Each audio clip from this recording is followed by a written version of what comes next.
Hotel கழிவுகளும் கழிவறை கழிவுகளும் பொது இடத்தில் வெளியேற்றப்பட்டதால் தடியம்பாடு பகுதியில் பொதுமக்கள் பெரும் துயரத்தில் தள்ளப்பட்டனர். துர்நாற்றமும் கொசுக்களின் தொந்தரவும் அதிகரித்ததால் தடியம்பாடு பப்ளிக் மார்க்கெட் பகுதி மக்கள் பெரும் துயரத்தில் உள்ளனர்.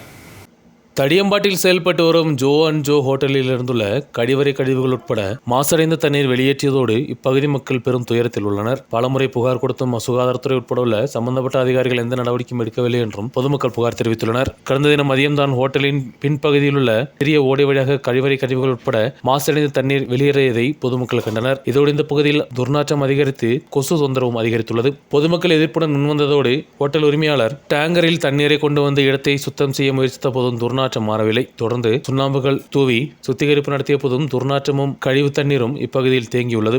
மாவட்ட தலைநகர் பகுதியில் உட்பட செயல்பட்டு வரும் பல ஹோட்டல்களும் சரியான முறையில் கழிவுகளையும் குப்பைகளையும் வெளியேற்றும் வசதிகள் இல்லாமல் செயல்படுவதாக பொதுமக்கள் புகார் தெரிவித்துள்ளனர். இதுபோன்று இரவு நேரங்களிலும் திறந்துவிடும் கழிவுகள் இறுதியாக பெரியாறில் வந்து தேங்குகிறது. செருதோணி முதல் ஆலுவா வரை பல்லாயிரக்கணக்கான ஆட்கள் குடித்தண்ணீருக்காகவும் மற்ற தேவைகளுக்காகவும் நம்பியுள்ள பெரியார் நதி மாசடைவதற்கு முக்கிய காரணம் தடியம்பாடு செருதோணி பகுதியில் உள்ள ஹோட்டல்களின் கழிவுகள் தான். சம்பவம் வெளிவந்த போதும் சுகாதாரத்துறை நடவடிக்கை எடுப்பதில்லை என்றும் பொதுமக்கள் விமர்சித்துள்ளனர். சம்பவத்தில் தேவையான நடவடிக்கைகள் எடுக்க வேண்டும் என்று வாடத்தோ பஞ்சாயத்து தலைவர் ஆன்சி தோமஸ் தெரிவித்துள்ளார்.